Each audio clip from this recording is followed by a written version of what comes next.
Good day, ladies and gentlemen, and welcome to the Coupa Software fourth quarter fiscal year 2022 earnings release conference call. At this time, all participants are in a listen-only mode. At the conclusion of our prepared remarks, we will conduct a question-and-answer session. If you would like to ask a question, you may press star one on your touchtone pad at any time. If anyone should require assistance during the conference, please press star zero on your touchtone pad at any time. As a reminder, this call is being recorded. I would now like to introduce your host for today's conference call, Mr. Steven Horwitz, VP of Investor Relations. Mr. Horwitz, you may begin the conference. Thank you very much. Good afternoon, and welcome to Coupa Software's fourth quarter and year-end conference call. Joining me today are Rob Bernshteyn, Coupa CEO, and Tony Tiscornia, CFO. Our remarks today include forward-looking statements about guidance and future results of operations, strategies, market size, product competitive position, and potential growth opportunities. Our actual results may be materially different. Forward-looking statements involve risks and uncertainties and assumptions that are described in our most recently filed 10-Q. These forward-looking statements are based on our beliefs and assumptions today, and we disclaim any obligation to update any forward-looking statements. If this call is replayed after today, the information presented may not contain current or accurate information. We also present both GAAP and non-GAAP financial measures. A reconciliation of certain of these measures is included in today's earnings release, which you can find on our investor relations website. A replay of this call will also be available. Unless otherwise stated, growth comparisons are against the same period of the prior year. With that, I will now turn the call over to Rob. Thanks, Stephen. Welcome, everyone. Before I share our business results for the quarter, let me first convey how saddened we all are by what's happening in Ukraine and throughout the region. Our hearts are with everyone impacted by this crisis, and we hope for a speedy resolution and certainly for peace. Our business is very limited direct exposure in the region. Nonetheless, we are first and foremost focused on supporting the safety and well-being of the small team of contractors we do have there. We're also working with our customers that have suppliers in Ukraine, Russia, and Belarus to reroute supply bases and keep business moving forward as best as possible. Obviously, none of us know how long this conflict will last, but we all know the humanitarian crisis that will be with us for a long time to come. Because of this, we're matching employee contributions to appropriate global humanitarian organizations, and we're making a sizable donation to the International Committee of the Red Cross. We'll continue to look for ways to do more, both in terms of financial support and through various avenues across our global Coupa community. Now, as we look to the results of our business, let me start by sharing a few financial highlights from the fourth quarter, our 52nd quarter of execution as a company. In Q4, we delivered record results in multiple areas, including $193 million of total revenue and $318 million of calculated billings. We also achieved record adjusted free cash flows of $61 million for Q4 and $156 million for fiscal 2022. Looking back at fiscal 22, our core business is healthy and strong, and our new business grew more than 60% compared to fiscal 21. By new business, I'm referring to recurring revenue from new logos and add-ons and new add-ons from existing customers. Digital and back-office transformation continues to be at the forefront as companies strive to build agility and resiliency in their businesses amid current and future uncertainty. As a result, business spend management is squarely in the spotlight.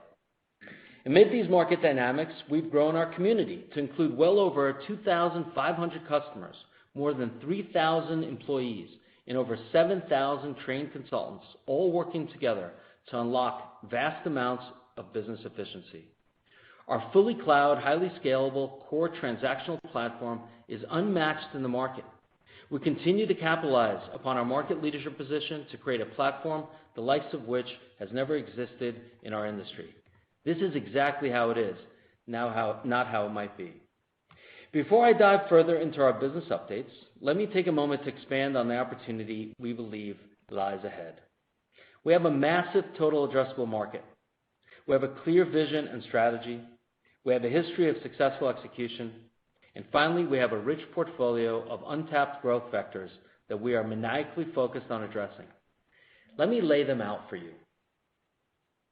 First is our enterprise business. Many of the largest companies in the world have partnered with Coupa and are seeing incredible success. We have strong retention rates. We have an incredibly rich library of customer advocacy, and we frequently see business leaders who have used Coupa and then bring Coupa to their new employers when they change companies.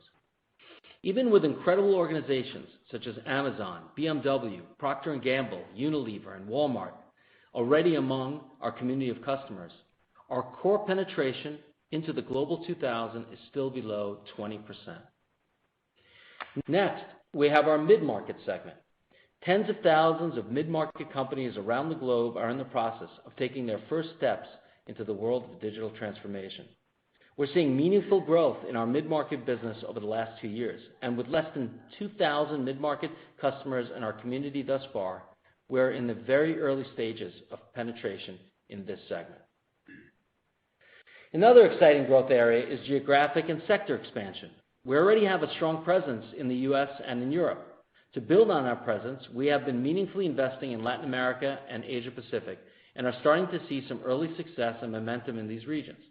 We've also been investing in the public sector, which we estimate has tremendous upside and is also in its early stages. And there are many other expansion opportunities across our broad business management platform. As we highlighted in our Analyst Day, our current customers are subscribing to less than a fifth of our total platform, and new customers are landing with increasingly more modules. Some of the growth areas I'll highlight here are supply chain, Coupa Pay, treasury, as well as travel and expense, all of which are in the very early stages in their respective journeys. We anticipate all these sectors to be accelerators for our long-term growth rate. Now, while we can't predict the future, we have deep conviction in our value proposition and this growing need in the marketplace. Therefore, coming off fiscal 22, where we saw greater than 60% new business growth, we plan to invest assertively this year to capitalize on our opportunity to win and own the market. We intended for our fiscal 23 investments to result in accelerated growth in fiscal 24 and beyond. Now, never hesitant, we continue executing on our path to becoming one of the world's best enterprise cloud software companies by remaining focused on our vision areas, as exemplified by the letters in the name Coupa. COUPA stands for comprehensive, open, user-centric, prescriptive, and accelerated in all aspects. And it's through the consistent execution of our three-wave strategy of 1, capturing all spend, 2, optimizing every dollar spent, and 3, amplifying community value that we will continue to drive into this market. Let me share an example from each of our 3 waves. For the first wave, capturing all spend, let me highlight Coupa Pay. With Coupa Pay, we are transforming the world of payments by delivering a fully unified solution that leverages the Coupa business management platform to centralize and streamline payments for organizations. We continue to see strong customer growth momentum. Q4 was yet another quarter where the attach rate on new customer deals was meaningfully above 30%. For mid-market specifically, the Q4 attach rate was well over 50%. Though we are still in the early stages of the Coupa Pay trajectory we laid out at our Analyst Day, we're starting to see noticeable increases in our total payment volume, or TPV, being processed through our payments hub as more and more customers go live. We expect our cumulative TPV, which includes ACHs, wires, and virtual card usage, to eclipse $10 billion in the first quarter. In fiscal 22, TPV grew more than 4x compared to fiscal 21. Relative to our spend under management numbers, these TPV figures are still very modest, and the fiscal 22 growth is on a small basis. But this early traction is very encouraging. We believe it shows the demand for our payment solutions and the need for organizations to make payments from the same single cloud instance that houses their supplier master record, all their POs, in all their invoices and expense reports. The second wave of our strategy is to optimize every dollar spent through suite synergy. Let me highlight this with a supply chain design and planning customer example, where the integrated experience between our supply chain solution and our strategic sourcing solution is yielding differentiated knowledge and savings. We have a large South American company in the gas station and convenience store business who is using our supply chain offering to design their delivery network and to identify their transportation needs. These insights are then being used to execute sourcing events using the Coupa sourcing optimization solution. This customer has a distribution-centric business. The margins are thin and every bit of savings counts. By using our supply chain and sourcing solutions in tandem, they're seeing clear optimization of their supply chain related quality as well as spend. Another supply chain example is that of onsemi, a $6 billion semiconductor manufacturing company who is using our supply chain solution to improve efficiency. onsemi reduced their supply chain decisions from about 2.5 weeks to just a few days, while also generating 10 to 15% improvements in capital efficiency and savings.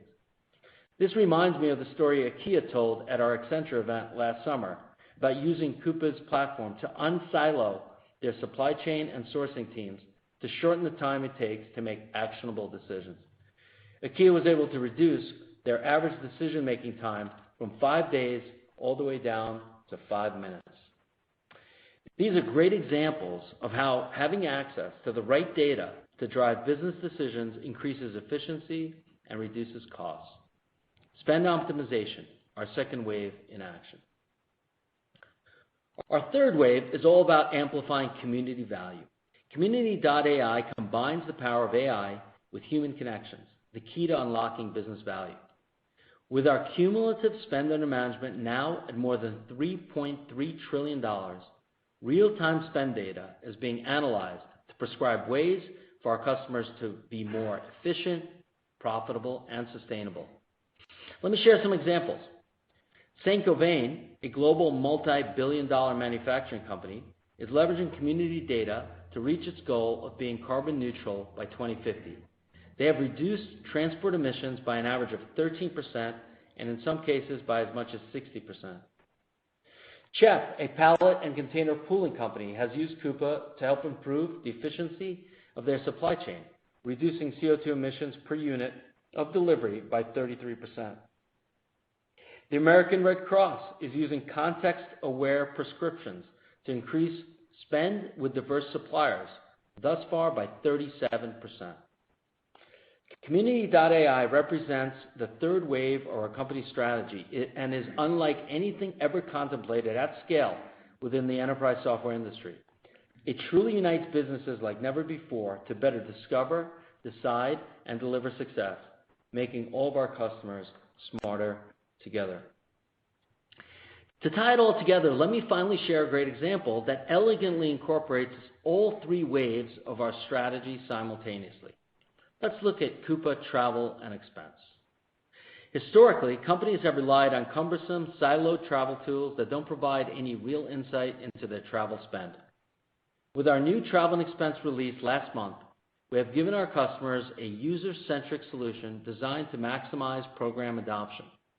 In line with our first wave of capturing all spend, this solution scales for companies with high volumes of expense report transactions while giving finance significantly increased visibility into the control of their travel spend. Our T&E offering also incorporates our second wave of maximizing every dollar spent by delivering a unified program to a single BSM platform. The solution can be used to search for travel, book the travel, and provide a seamless transactional experience with one-click expense reports and credit card transaction matching. Customers can also ensure they have best pricing through TravelSaver or by leveraging pre-negotiated prices from Coupa Advantage. All these capabilities are further enhanced through our third wave of amplifying through Community.ai, where our customers can make smarter decisions with community-powered insights. Using Spend Coach, customers are able to influence behavior by providing employees that book travel outside of Coupa insights into how much they could have saved by using the travel solution. We're also changing the way employees think about travel with context-aware suggestions. Rather than searching for travel to JFK Airport, employees can input their final destination, for example, Coupa's New York office. And Coupa will help prescriptively guide them to the optimal means of transportation to get there, in line with their company policies. With the power of insights driven by our global community, Coupa delivers a radically different solution that transforms corporate travel to be simpler, smarter, and more sustainable. To summarize, our three-wave strategy, when working together, solutions across all the waves yield exponential value for customers as each wave builds upon the other. The value as a service we are delivering for our customers is totally different than anything that's ever been offered before in our industry. Let me now share some updates on our federal business. I'm pleased to announce that we recently became FedRAMP authorized. It is no easy task to complete the authorization process. We are appreciative of the partnership we've had with our agency sponsor and customer, the Federal Reserve System Board of Governors. We believe this, along with some of the key partnerships we've announced and our continued investment in driving new business in this sector, will increase the pace of deals in this marketplace in the coming quarters and years. To share a few more highlights, new customers in the federal and more broadly the public sector include the Department of Energy's Supply Chain Management Center and the Suffolk County in New York. We're also proud to have the House of Representatives live on the Coupa BSM platform, with the members of the House and their staff now using Coupa. All these highlights I've shared today help illustrate that Coupa is creating an opportunity for finance, procurement, and IT leaders to be incrementally strategic and elevate their standing within their own organizations. On that note, we couldn't be more excited about welcoming them and many others to our upcoming Inspire conference, which will be in Las Vegas from April 3rd through April 7th.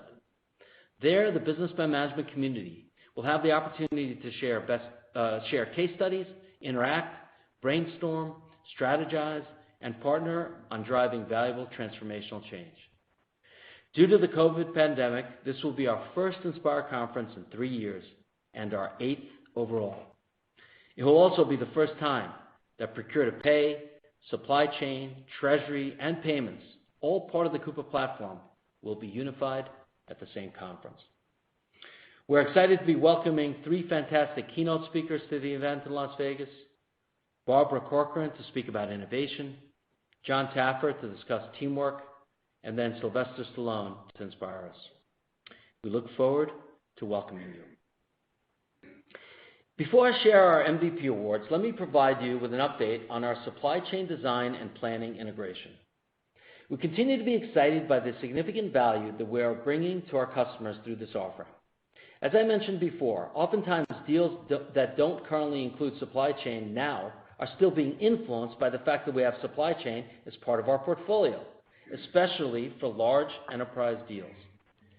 It's been just over a year since we closed this acquisition, and during this time, we've been largely focused on customer alignment and strategy, converting existing on-premise customers to SaaS, arming partners with the expertise to deploy the solution, connecting the supply chain solution with our strategic sourcing solution, and of course, integrating our people and processes.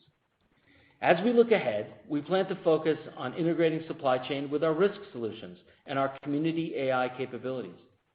We're also working with our customers to unlock the value that our core P2P and our supply chain customers can achieve through Suite Synergy.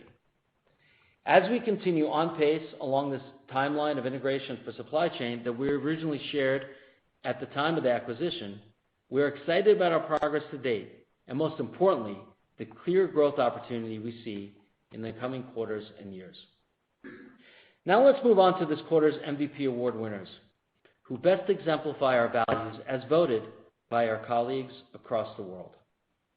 I'll begin with Matthias Kind, who personifies our first core value of ensuring customer success. Matthias leads by example, taking on issues outside of his direct responsibility, but necessary for our customer success. He exhibits outstanding leadership through the transition to Coupa Treasury, enabling his team to grow and drive incremental success for our customers. Next, Anton Wall was recognized for epitomizing our second core value, focusing on results. Anton is an absolute expert in finding and delivering the best solution. He has been an incredible asset to our customers in bringing together different departments and teams by applying his knowledge to improve processes and ensure customers get optimal results from the changes applied. And finally, Angie Evangelista exemplifies our third core value, striving for excellence. Angie goes above and beyond to deliver excellence, both internally and with customers. She's eager to dive headfirst into complex tasks and find solutions. She has successfully taken on some of our larger implementations, leading the United Healthcare, BMO, and United Airlines projects. Congratulations and thank you to Matthias, Anton, and Angie. These MVPs are obviously just a few of the people that represent the immense talent throughout our organization. To further cultivate this talent, we have started a new program called Coupa Rising Stars. This program is focused on elevating employees who model our core values, have already demonstrated stellar execution in their current role, and are clearly capable of broader impact. By providing an additional level of mentorship for these colleagues, we are both improving their careers and the value that they deliver for Coupa and all its stakeholders. I'm very excited to begin this program and see it kicked off. Before we close, let me share some interesting observations that we're seeing from our Coupa Spend Institute data.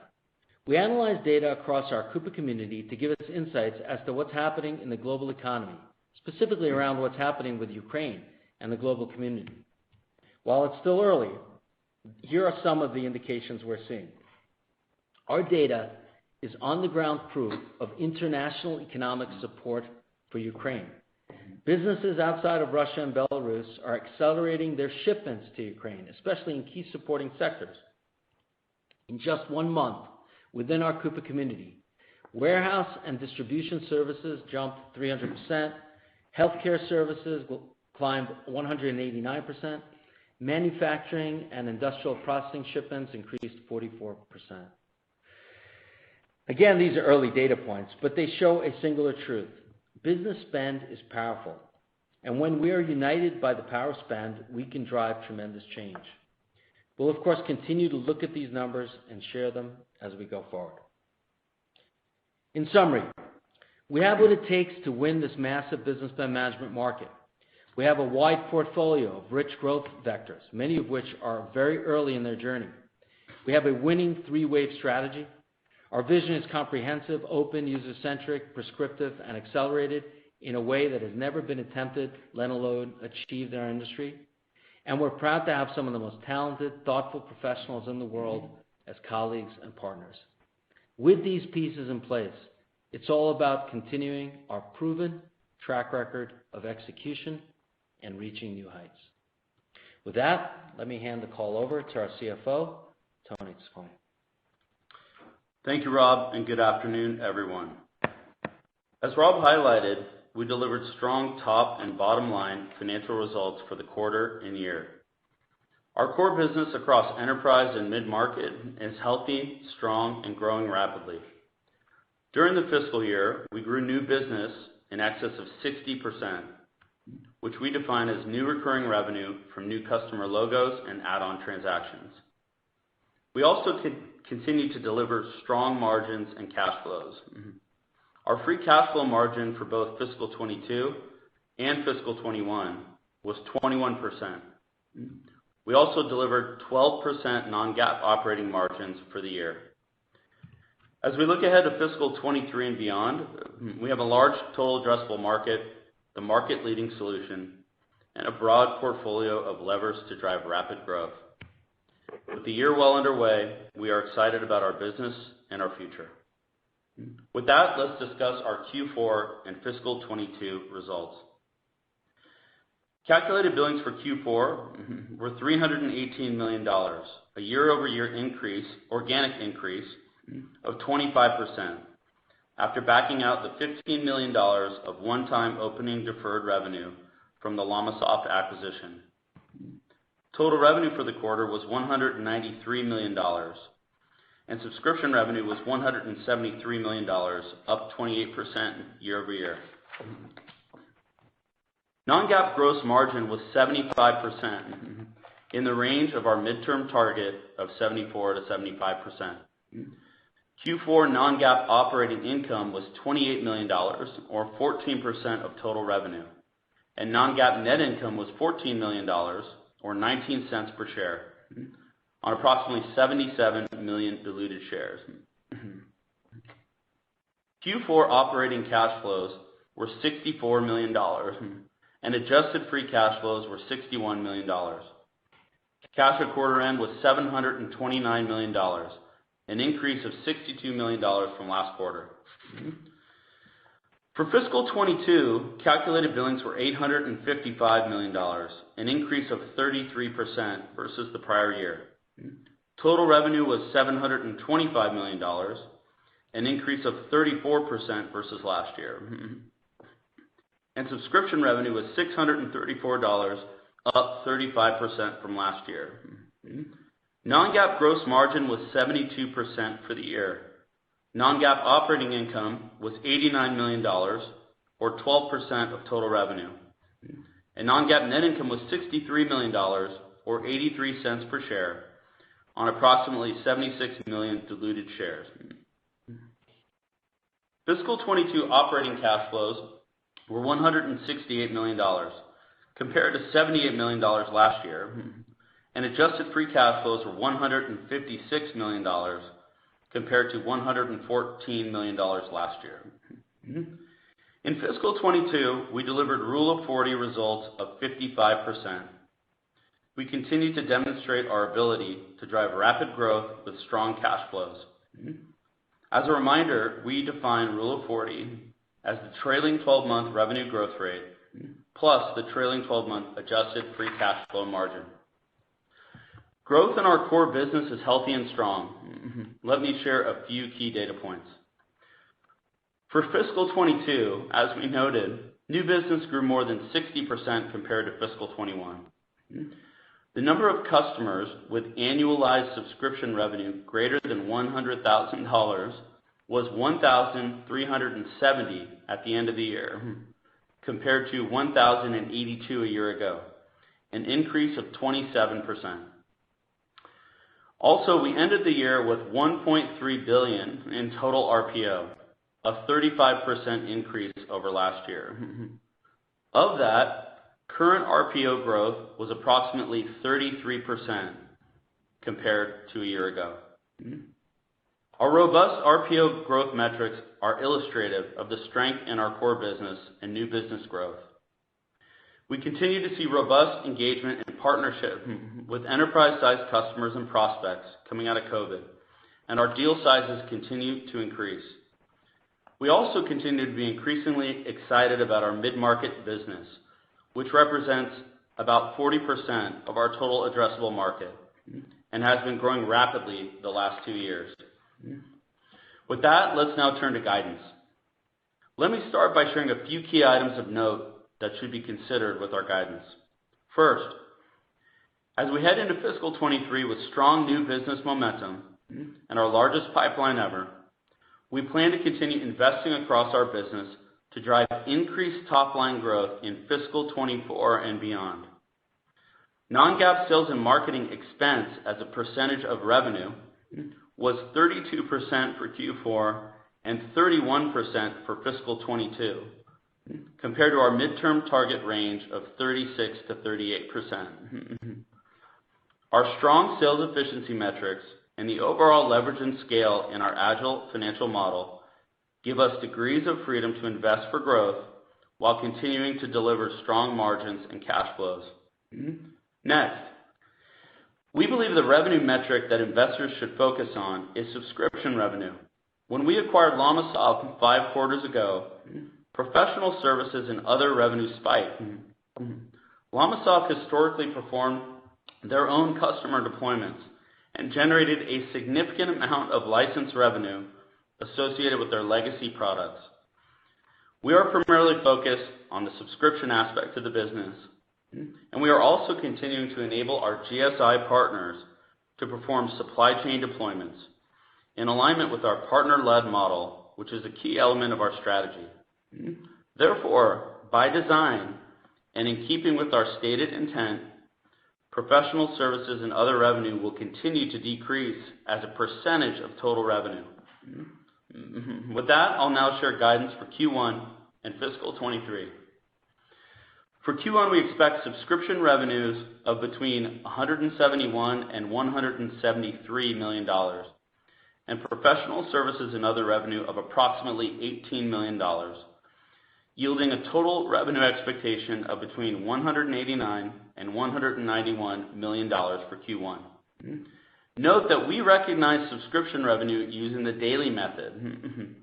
Q1 has 3 fewer days than Q4, which represents approximately $6 million in impact for Q1. This impact is incorporated in our Q1 guidance. We expect Q1 calculated billings of $175 million.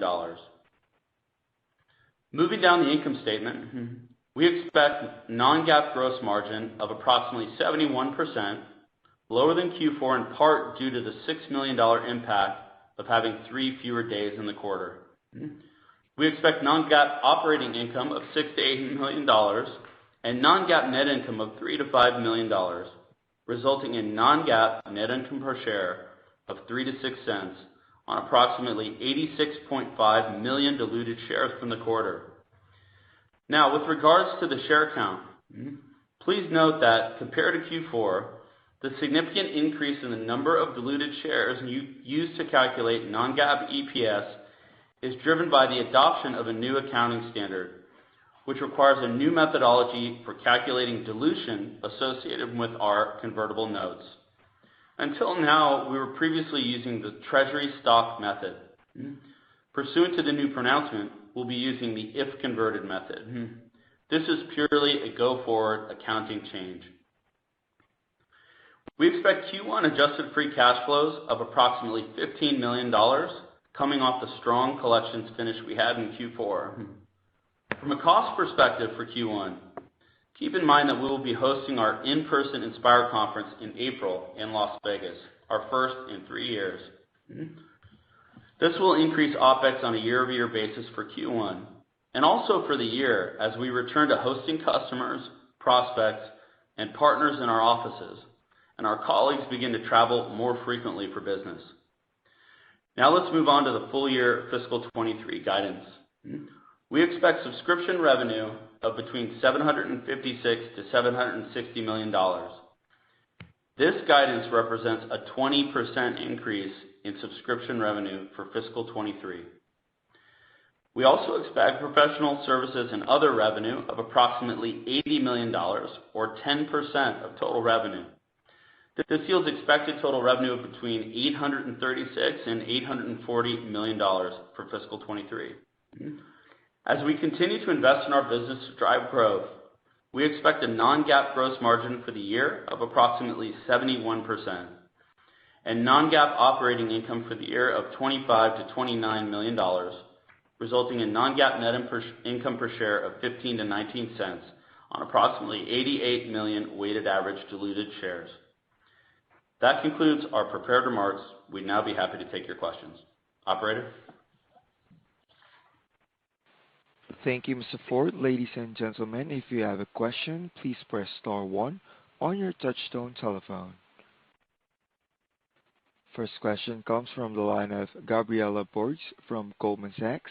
Your line is now open. Good afternoon. Thanks for taking my question.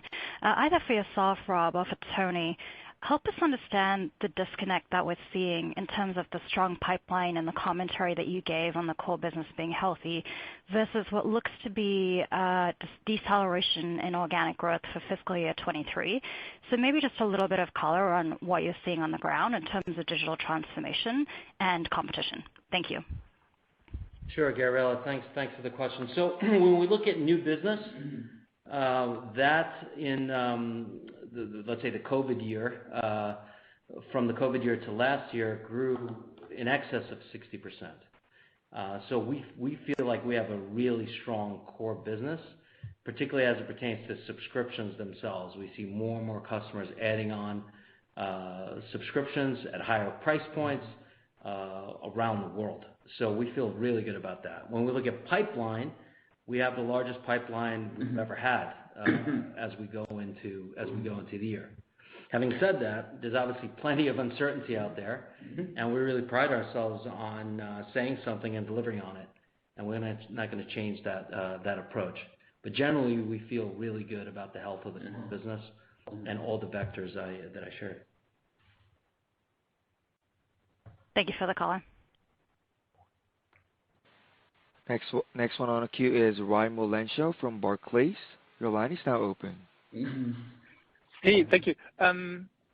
Question for you, Tony. Like, if you think about the strong growth you saw in CRPO, RPO, et cetera, and then also think a little bit about the guidance. Like, can you talk a little bit about your guidance philosophy and changing because you're becoming a more mature company now? Is there something maybe that we should be aware of in terms of like how we should think about your approach to guidance going forward? And then I have a follow-up for Rob. Sure, thanks, Raimo. So, as Rob noted, we're certainly bullish about accelerating overall revenue and calculated billings growth in fiscal 24 and beyond. Subscription revenue guidance for this year is a few points lower than our pre-COVID guides. And, we reiterate confidence in mid-20s organic billings growth near term. COVID had an impact on our enterprise business, but as we mentioned earlier, new business last year grew very strong, and the mid-market business is growing rapidly, even through COVID. We have many vectors for growth. This is why we're continuing to make investments in sales and marketing and really across the business to capitalize on our opportunity that we're seeing. But also we'll continue to be responsible with our investments. We're profitable, we have a strong balance sheet, we have a strong margin profile, and we're in line for our midterm targets. With regards to guidance philosophy, naturally as we grow, we have more data to sharpen our forecast and consistently fine-tune our guidance based on the data that we have. But there's really no overall major change in our philosophy.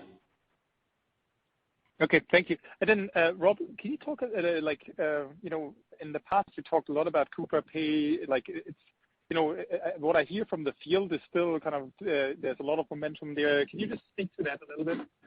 Thanks for me. Yes, sure, Raimo. The encouraging data point we thought would be worthwhile to share with the group is just the total payment volume that we're seeing. It's one thing to sell an offering, it's another thing to get it implemented and see it really start to take off. And the attach rates continue to be incredibly strong. As I mentioned, greater than 30% overall, and mid-market well over 50%. As we began Pay kind of in the mid-market moving up, and the total payment volume exceeding 10 billion. So and largely through ACH digital payments, but that's just fine for us, right? We're seeing customers using it across a whole host of different methods. And the other thing I think worth mentioning is just the ecosystem continues to grow. We added HSBC, Brex, AirPlus, BillTrust as partners. So we're seeing this footprint really start to take off, and it's measured, thoughtful growth, but it's still very early in the trajectory of Coupa Pay, no doubt. Okay, thank you. Next one on the line is Brian Peterson from Raymond James. Your line is now open.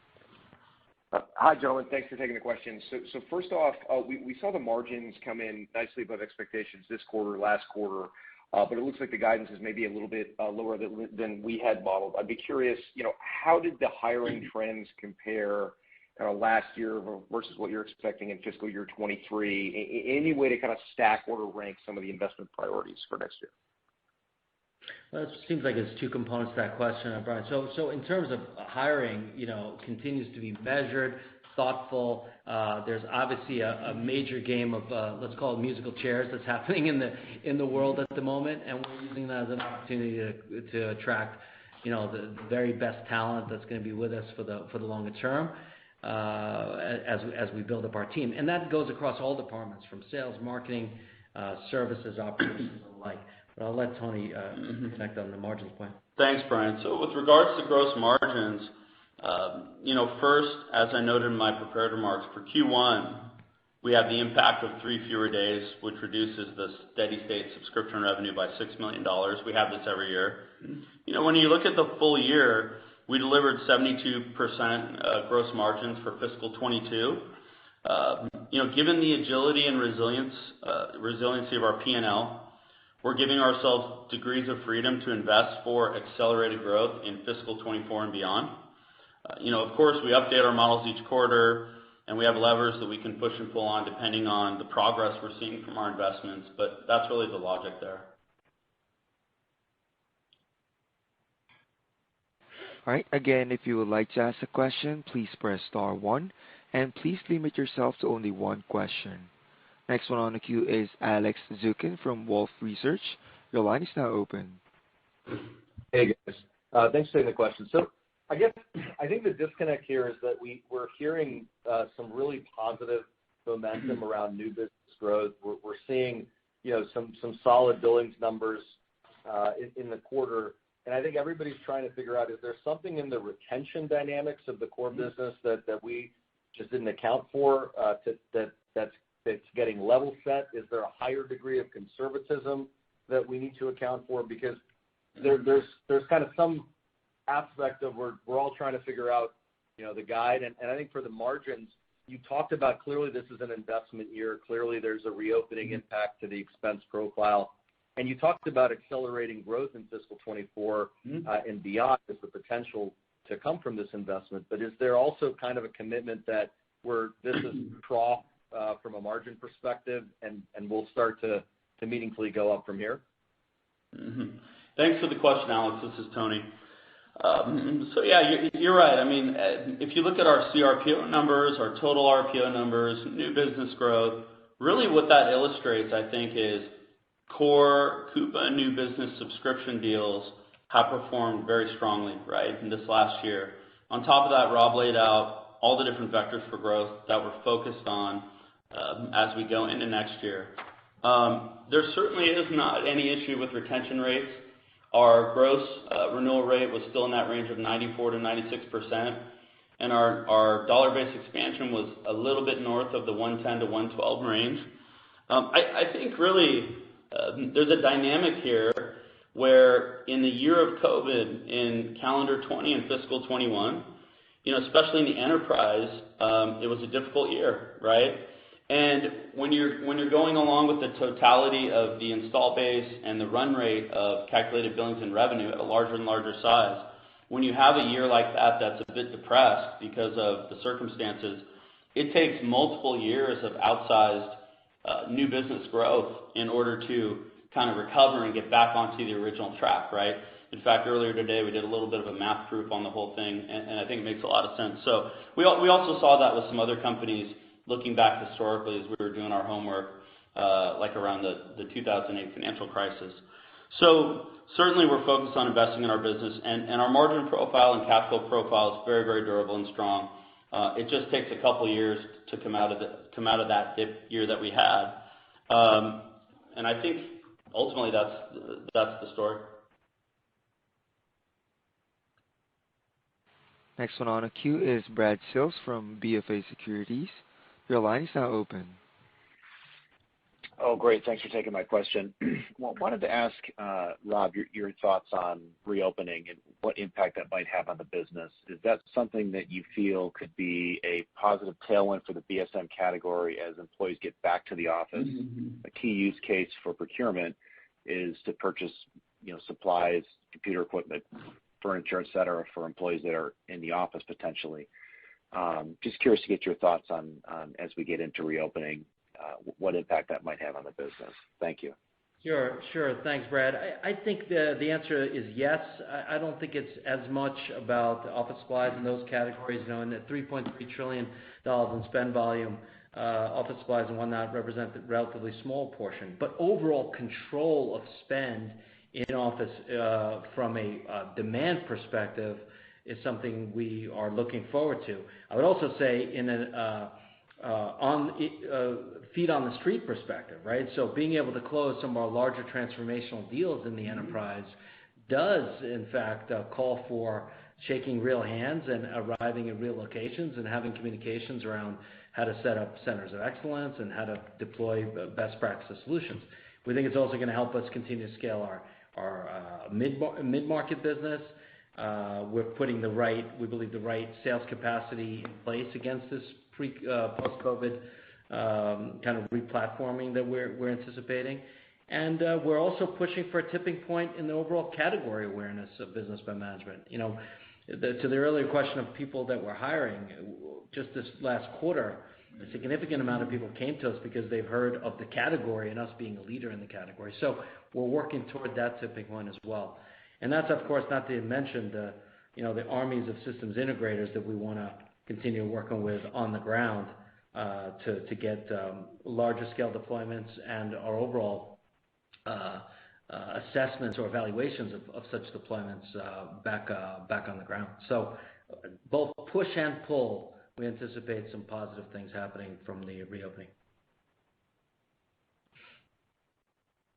All right, next one on the line is Michael Turrin from Wells Fargo. Your line is now open. Hey there. Thanks. Good afternoon. Thanks for taking the question. You pressed pause on M&A given the size and scale of LLamasoft, but having now lapped that transaction and with valuations more broadly coming back across technology, can you maybe refresh for us what your overall approach to M&A looks like and maybe some of the things you look for in evaluating areas to expand into? Thank you. Yeah, sure. No, thank you for that question. Our acquisition M&A strategy really remains very much the same. We're always looking at options for power applications or components of functionality that'll broaden or deepen the platform and help our customers get more value out of their trillions of dollars in spend. And we'll always consider the right opportunities that meet our filter of culture, technology, domain expertise criteria. The stated strategy has always been to increase this share of the CFO's wallet, an individual that just doesn't have a primary platform to manage all their business spending, designing and planning solutions around that. So it's very much the same strategy, and we continue to monitor the marketplace for the right types of things we can consider as we build out the business. Next one on the line is Bob Napoli from William Blair. Your line is now open. Thank you, and good afternoon. A follow-up question on Coupa Pay. It seems like you're having a lot of success in the mid-market with Coupa Pay, over 50% attach rate. I wonder if you could give a little color on the growth of Coupa Pay, maybe as it relates to mid-market. It seems that mid-market could be a lot more profitable than enterprise for Coupa, and selling Coupa Pay directly. I'm not sure how often you're selling it with a number of other products, but is there an opportunity to accelerate the growth of Coupa Pay in the mid-market by going more direct and more focused on distribution in that channel? Sure. No, thank you for the question. I think there's an opportunity in both accelerating the adoption of Coupa Pay in mid-market while simultaneously continuing to go up-market with the solution, along with offering more capabilities around Coupa Pay. We have a pretty robust roadmap with Coupa Pay to really be the payments hub for organizations for all key categories of their expenditures that they need to pay for. So very similarly to many of the modules we've built over the last decade plus, we begin in mid-market and we continue to stretch and pull the application based on customer requirements, building 80/20 highly user-centric capabilities, leveraging all three waves of our strategy to have them integrate the other apps as well as unlock community value. And we think we have plenty of different vectors of growth around Pay with that spirit and approach. Next question comes from the line of Terry Tillman from Truist Securities. Your line is now open. For taking my question. In terms of the softer 2000 or FY23 sub revenue growth, you're talking about growth maybe accelerating into FY24. Can you frame what kind of step up in growth there would be potentially, or just any kind of guideposts? And if you think about the second part of that question is, what are some of the areas where you could see more livelier growth upside as we move out into the next year? Is it international, mid-market, Coupa Pay, kind of emerging products, et cetera? Just if you could help frame that. Thank you. Sure. Let me answer it this way. What we've tried to do in building this business is create a wide portfolio of growth vectors. So it's very difficult to predict whether it'll be geographic, whether it'll be a category, whether it'll be product, whether it'll be net new customers or add-on within existing customers. But with this portfolio effect, we are significantly shoring up the opportunity set to maximize the result, right? And then looking at whatever the time interval it is, whether it's fiscal 24 or 25 or any given quarter, any one of those vectors could be the contributor to help us in the continued, reacceleration as we move our way past COVID and into, the growth years that we're anticipating. Yeah, and let me add, Terry, to the first part of your question. So, nothing's really changed for us from our commentary from last quarter. Last quarter we stated that we're confident in mid-20s organic calculated billings growth in the near term, and we'd reiterate that. As for guidance, we strive to execute and achieve a beat and raise each quarter. It's a little bit tough to know with all the things going on in the world that is quite in turmoil at this time. But we're bullish about accelerating our growth with the investments we're making. Subscription revenue guidance, we talked about services and other guidance and why that is trending downward if you look at the total. But the core of this business is subscription. And, subscription revenue guidance for fiscal 23 is a few points lower than our typical pre-COVID guidance. So you take all those things into consideration. And then on, kind of shaping up the year, we'd expect for the most part typical seasonality for the year. Q1, Q3 a little bit lighter, Q2 larger, and Q4 is really the biggest quarter for all enterprise software companies. The notion of getting back to work, quote unquote, increased business travel as the year progresses, could become an incremental tailwind for the back half of the year, and we'll keep you updated on that on a quarter by quarter basis.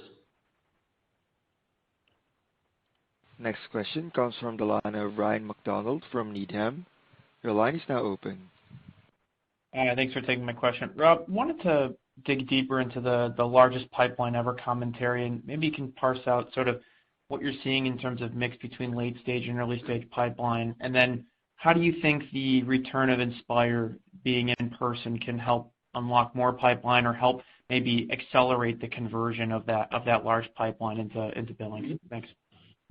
Thanks, Ryan. That's a really thoughtful question. It certainly is the largest overall pipeline we've ever had, and particularly interesting when you look at the Q4 pull and the tens and tens of millions of dollars in subscription revenue we closed just in Q4. We're seeing stronger, increased customer and prospect engagement on our calls and our interactions online, and we're seeing what we believe is a certain release in sort of gravitational pull as it pertains to us and a category winner in business spend management.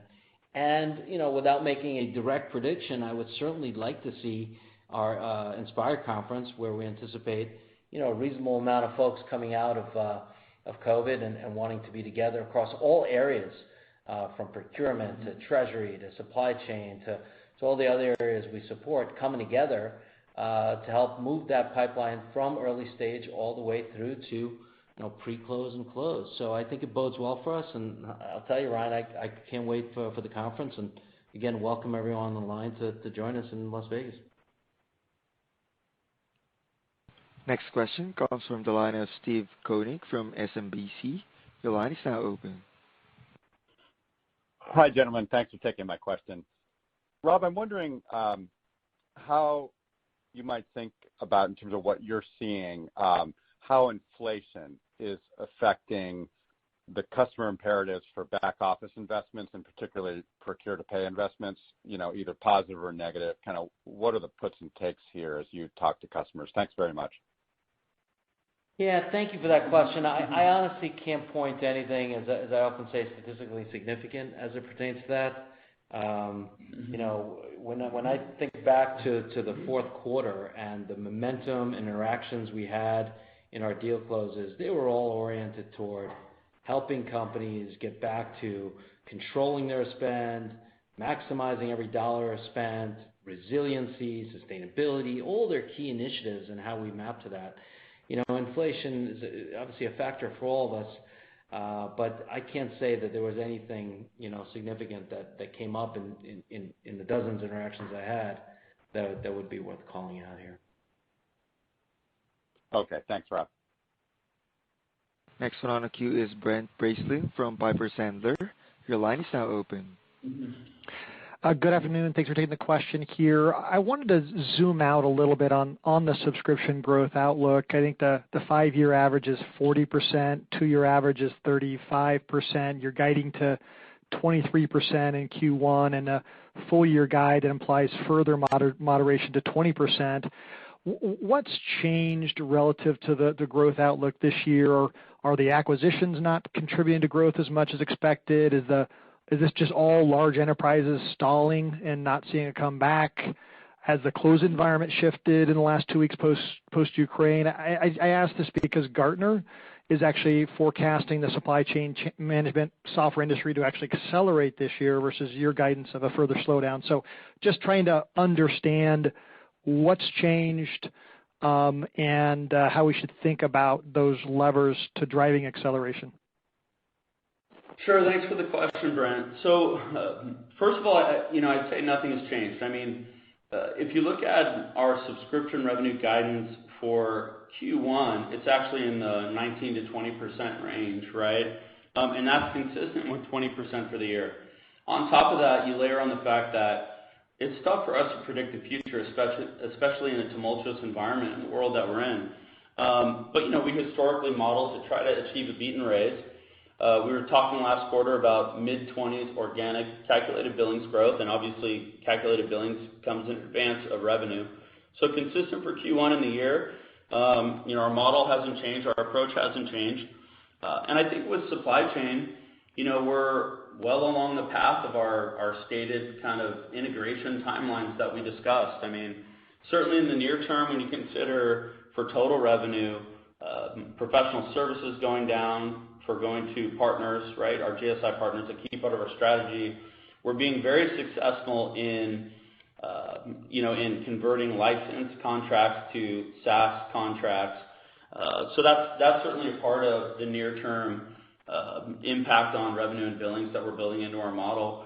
And on top of that, as I called out earlier, it takes several years of outsized new business performance to get the overall calculated billings and revenue growth back on track because of the dip here in COVID. But that doesn't take away from the fact that at the tip of the spear this last year, we saw really robust new business growth. Next one on the line is Peter Levine from Evercore. Your line is now open. Great. Thanks for taking my questions. So I think a concern for investors as it relates to software is the risk of any deteriorating or economic downturn, in Europe due to the geopolitical environment we unfortunately see ourselves in. So I think international makes up 40% of your business. Can you dissect that further to let us know what your exposure is to EMEA, Europe specifically, and what kind of assumptions are baked into the guide when looking at your European segment? Longer sales cycles, sales disruptions, churn, any color would be great. Thanks. Thanks, Peter. I mean, I think the first thing I'd point out is that as long as businesses are continuing on with their endeavor to succeed in their business, they need Coupa, right? And that's first and foremost. And we're seeing incredible engagement from customers, large and small, across the world. Europe, in and of itself, EMEA, is about 25% of our business, and then the rest of the world gets us up into that 40-ish% range. On the margin, I think there might be a bit more sensitivity to COVID and to the ongoing situation, of course, in the eastern part of Europe right now. But nothing meaningful from a pipeline perspective, a customer interaction perspective. So, all of our best estimates on the impact of these items are baked into our guidance, but we don't foresee a meaningful impact. Now, that could change, right, of course, depending on what happens in the world, but from where we sit now, we feel pretty good about that. Next question comes from the line of Siti Panigrahi from Mizuho. Your line is now open. Thanks for taking my question. I just wanted to ask about LlamaSoft transitioning from on-prem to SaaS. What sort of trend you have seen in terms of customer churn or anything, any color would be helpful? Sure. Thanks for the question. Well, look, obviously, we're in the process of converting customers from term licenses to SaaS. Upon renewal, we've had great success with that. In fact, the majority of these term licenses have converted to SaaS. And customers are beginning to really understand the value proposition of an integrated business spend management offering. Now, there's a lot of work that goes into making this as special as we want to make it. We have now a truly extensible cloud offering in the market. We're building on top of this common data model that supports a wide range of use cases, 80/20 type applications that we could go to market with over coming years, they're going to really unlock the power of SaaS in the area of supply chain design and planning. This is largely a services-based market that's dying for an 80-20 solution to address the needs of the masses. And at the same time, we're training consultants on developing best practices around our supply chain design and planning approach. I mentioned in my prepared remarks as well, we're looking to integrate that solution into our supplier risk area, and in my mind, most importantly, unlocking the power of community.ai as it pertains to supply chain design. So folks can be smarter and smarter about the way they plan their agile supply chains in real time to maximize dollars and maximize efficiency and fulfill demand that they have for their own customers in the marketplace. So very early in the trajectory here, but we feel like we're in a really good spot with the offering we have and the approach that we're taking. All right. At this time, there are no further questions. This concludes the conference for today. We do thank you all for joining us. You may now disconnect.